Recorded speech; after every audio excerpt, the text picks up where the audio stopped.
ബാംഗ്ലൂരിലേക്ക് തിരിച്ചു വരുന്ന കാര്യം എനിക്ക് ചിന്തിക്കാനേ വയ്യ വിമല.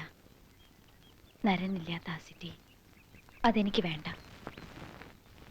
ഞാനിപ്പോൾ ഇവിടെ അനുഭവിക്കുന്ന ഒരു സേഫ്റ്റി, ഒരു പീസ്, അതൊരുപാടാണ്.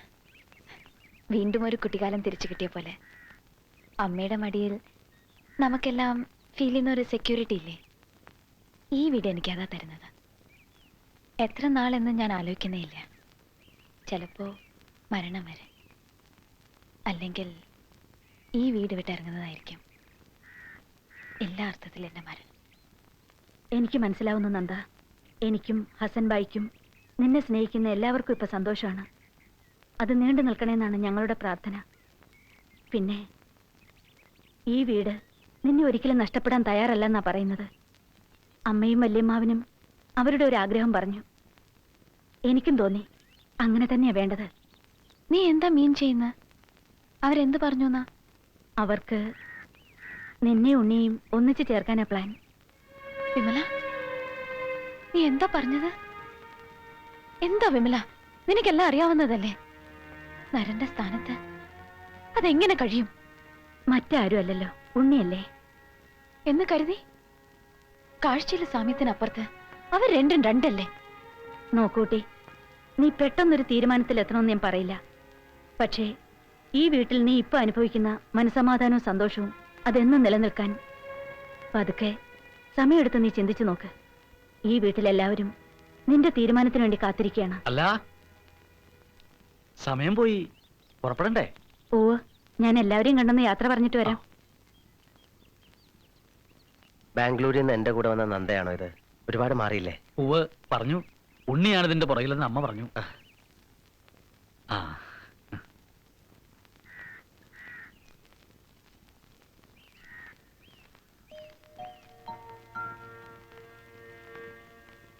ആ കൈയൊന്ന് ഇട്ടു.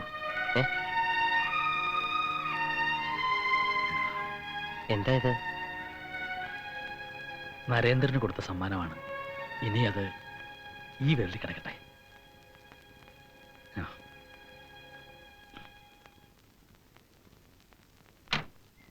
ഞാൻ വിളിക്കാം നന്ദ. ഡാഡിയുടെ കാര്യം ഞാൻ മറക്കില്ല. പോയി കാണുക തന്നെ ചെയ്യാം. ഉണ്ണി, എന്റെ മോളെ നോക്കിക്കൊള്ളണം.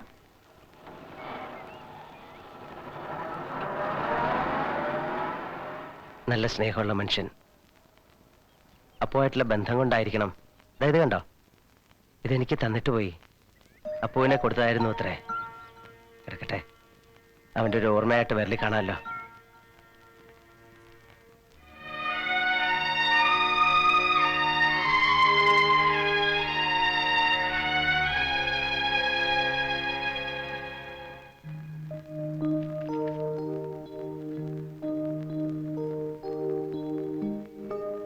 അമ്മ അന്വേഷിച്ചെന്ന് പറഞ്ഞു. ഉവ്വ്, വരൂ മോളിരിക്കേ. നോക്ക്, അപ്പോ ഉണ്ണി.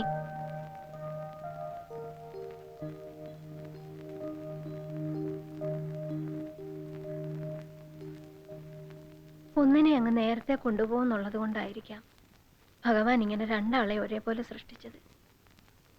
പക്ഷെ എനിക്ക് രണ്ടാളെ ഒന്നായിട്ടേ തോന്നിയിട്ടുള്ളൂ. അപ്പൂന് തരാൻ പറ്റാതായി പോയ സന്തോഷം കൂടി ഇനി ഉണ്ണിയുടേന്ന് കിട്ടുമെന്നൊരാശ. അതൊക്കെ ഓർത്തിട്ടാ അമ്മയുടെയും മറ്റുള്ളവരുടെയും മനസ്സിൽ ഇങ്ങനെ ഒരു മോഹം തോന്നിയത്. ഡോക്ടർ മോള് പറഞ്ഞില്ലേ? അമ്മേ, അത് ഉണ്ണിയേട്ടൻ. ഉണ്ണിക്ക് ഇഷ്ടാവില്ലെന്നാ മോള് പറയണേ? നല്ല കഥ. അവന്റെ കാര്യത്തിൽ എനിക്ക് വിശ്വാസ. അമ്മേ, അതല്ല, എനിക്കത് കഴിയില്ല. എന്താ മോളെ? അത് അമ്മേ, മനസ്സില് മോൾക്ക് വെച്ചിരിക്കുന്ന ഒരു സ്ഥാനമുണ്ട്. അവിടെ വേറെ ആരെയും സങ്കല്പിക്കാൻ കഴിയില്ല. മറുത്തൊന്നും പറയരുത്. ഈ വീടിന് വിളക്കായി നീ എന്നും ഇവിടെ വേണം. എന്താ അമ്മയും മോളും കൂടി ഒരു സ്വകാര്യം? ഞാൻ മോളോട് പറയായിരുന്നു ഉണ്ണിയുടെ കാര്യം. ആഹാ, അതിന് സമയം എത്ര കിടക്കുന്നു? ഈ ജാനുവേട്ടത്തിക്ക് എന്തിനും ധൃതിയാ? അതിന് നന്ദ എവിടെങ്കിലും പോകുന്നു ഇത്രയും തിരക്കൂട്ടാൻ? ജാനുവേട്ടത്തെ വലിയേട്ട അന്വേഷിക്കുന്നുണ്ടായിരുന്നു.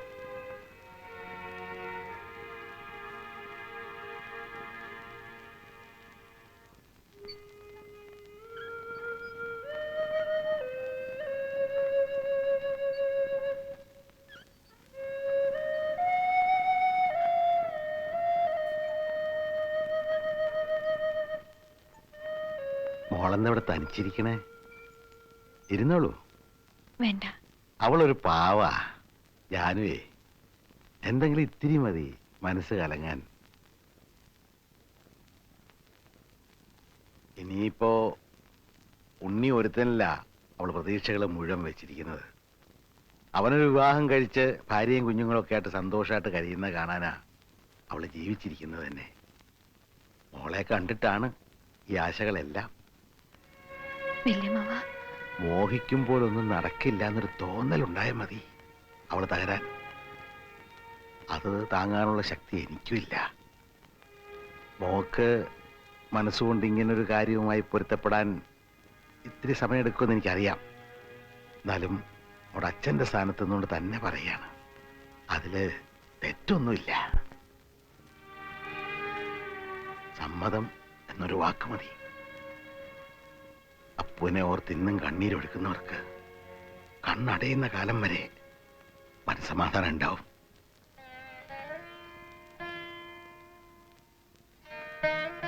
എനിക്കറിയാം, ആരെയും വേദനിപ്പിക്കാൻ എന്റെ മോക്കാവില്ല. എനിക്കറിയാം.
വിമല,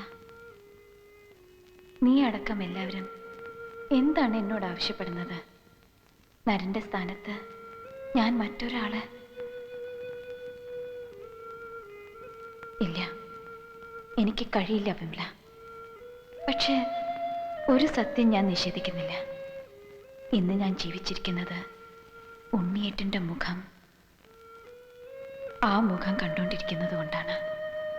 നരനെ എനിക്ക് നഷ്ടപ്പെട്ടിട്ടില്ല എന്ന് ഞാൻ എന്നെ തന്നെ ആശ്വസിപ്പിക്കുന്നത് ആ മുഖം ചൂണ്ടിക്കാണിച്ചിട്ടാണ്. അത് നഷ്ടപ്പെടാൻ ഞാൻ തയ്യാറല്ല. ഈ വീട്ടിൽ എന്നും കഴിയാൻ എന്നെ അനുവദിക്കണമേ എന്ന് ഞാൻ പ്രാർത്ഥിക്കുന്നത് അതിനാണ്.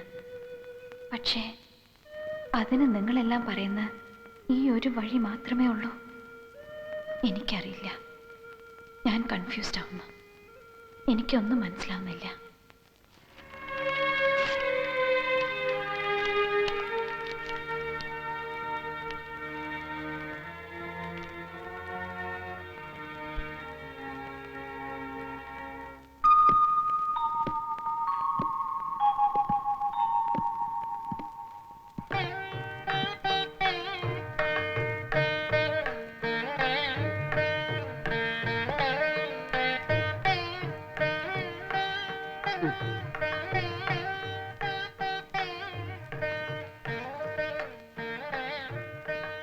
ജാനുവേ, ഇത് മോളുടെ കഴുത്തിൽ വന്നിട്ട് കൊടുത്തേ.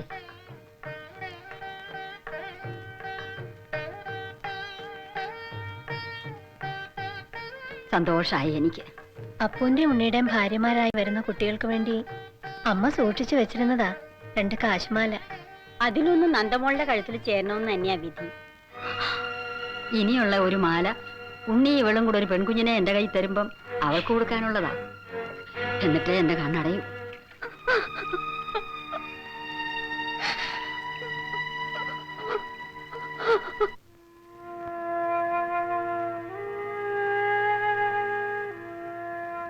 ഇതെന്താ ഇത്?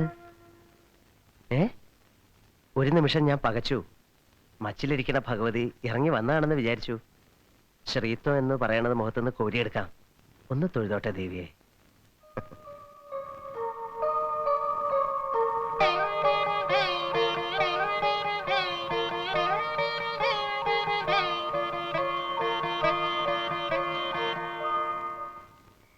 താൻ എന്നും ഇങ്ങനെ നടന്നാ മതിയോ? വയസ്സിപ്പോ എത്ര ആയി? തന്റെ വിവാഹം വൈകാണ്ട് നടത്തണമെന്നാ ഞങ്ങളുടെ തീരുമാനം. മനസ്സിലാവണുണ്ടോ? ഉവ്വ. ആ. പക്ഷേ അതിനൊക്കെ സമയമുണ്ടല്ലോ. എപ്പോ? മൂക്കിൽ പല്ലിറങ്ങിട്ടോ? അതോ ഞങ്ങളൊക്കെ അങ്ങ് പരലോകത്ത് ചെന്നിട്ടോ? മറുത്തൊന്നും പറയണ്ട, ഞങ്ങളത് അങ്ങോട്ട് തീരുമാനിച്ചിരിക്കുകയാണ്. പെൺകുട്ടി വേറെ ആരുമല്ല, നമ്മുടെ നന്ദ തന്നെ. അതെയോ? ഉം. അതെങ്ങനെയാ കുട്ടി? അതിന്റെ തെറ്റ് ശരിയൊക്കെ ഞങ്ങൾ തീരുമാനിച്ചോളാം. അല്ലെങ്കിൽ ഇപ്പൊ തെറ്റായിട്ട് എന്താ ഉള്ളത്? അപ്പൂന്റെ വിധവയൊന്നുമല്ല അവള്. തന്നെ പോലൊരു നാടനെ കല്യാണം കഴിക്കാൻ ആ കുട്ടി എതിർപ്പൊന്നും കാണിച്ചില്ല എന്നുള്ളത് തന്നെ വലിയ കാര്യം. നീ താനിപ്പോ അങ്ങോട്ട് ചെല്ലുക. ഇനിയൊക്കെ സമയമാകുമ്പോ ഞാൻ വേണ്ട പോലെ ചെയ്തോളാം. തനിക്കൊരു വിവാഹം എന്നുള്ളത് കൂടുതല് ആ കുട്ടിയെ രക്ഷിക്കുക എന്നുള്ളതാ നമ്മൾ ചെയ്യുന്നത്. അത് തന്റെ കൂടപ്പുറപ്പിനോടുള്ള കടമയാണെന്ന് കൂടി കരുതിക്കോളൂ.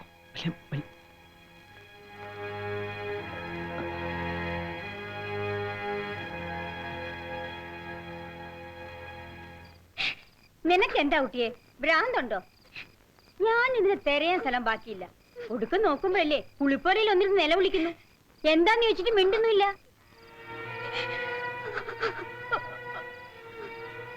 നടക്ക. പ്രായമായ പെണ്ണാണെന്ന് വിചാരമില്ല.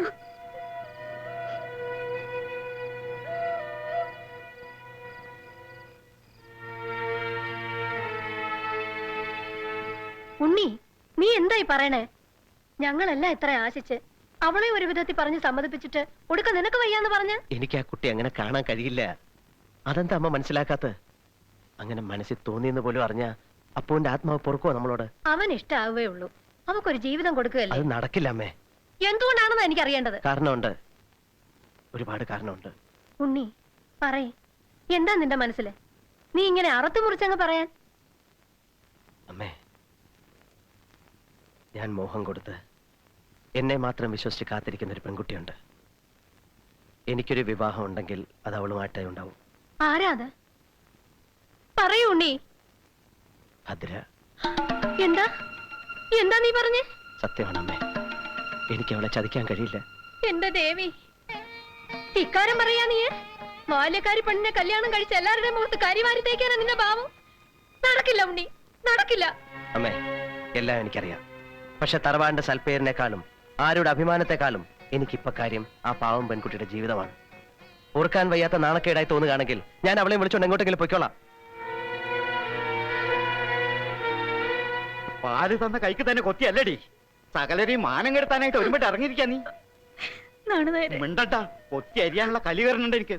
ചെല്ല്, അകത്തോട്ട് വിളിക്കണ്ട്. അങ്ങോട്ട് ചെല്ലാൻ.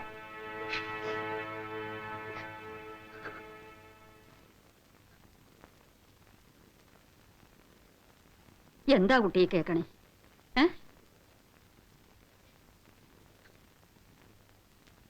മുഖത്ത് നോക്കടി, ആശ്രീകരം. നിക്കണത് കണ്ടില്ലേ? കഴിഞ്ഞതൊക്കെ മറന്നുവല്ലേ? വയറ് നിറച്ച് 3 നേരം ആഹാരവും എണ്ണയും തുണിയും എന്താ വേണ്ടെന്ന് വെച്ചാ അതല്ല. അങ്ങനെ വളർത്തി ആളാക്കിയതിന് കാണിച്ച നന്ദിയായത്. ഒരു ബാല്യക്കാരുടെ നിലയ്ക്ക് കാണാതെ അകത്തും പുറത്തും സ്വാതന്ത്ര്യം തന്നപ്പോ നീ എന്താ കരുതിയത്? കാളൂർക്കാരുടെ ഒപ്പത്തിനെത്തിയെന്നോ? ഇതെന്നു തൊട്ടാടി തുടങ്ങിയത്? വാ തുറക്കടി അസത്തെ. അവളുടെ ഒരു പൂതി. നിന്നെ ഞാൻ വാഴിക്കാൻ മരുമോളായിട്ട്. അതൊക്കെ നിലവിളിച്ച് ഒച്ച കൂട്ടിട്ട് നീ ആ കുട്ടിയുടെ കാതിൽ എത്തണ്ട. പാവം മോള് ഒന്നും അറിയാണ്ട് എന്ത് സന്തോഷിച്ചാ നടക്കണെന്നറിയാവോ? എല്ലാം നശിപ്പിച്ചില്ലേ ലക്ഷണം കെട്ടോള്. ഉണ്ണിയോട് ഇനി മിണ്ടുന്നത് കണ്ടാലുണ്ടല്ലോ, ഓടിയപ്പുറത്ത്.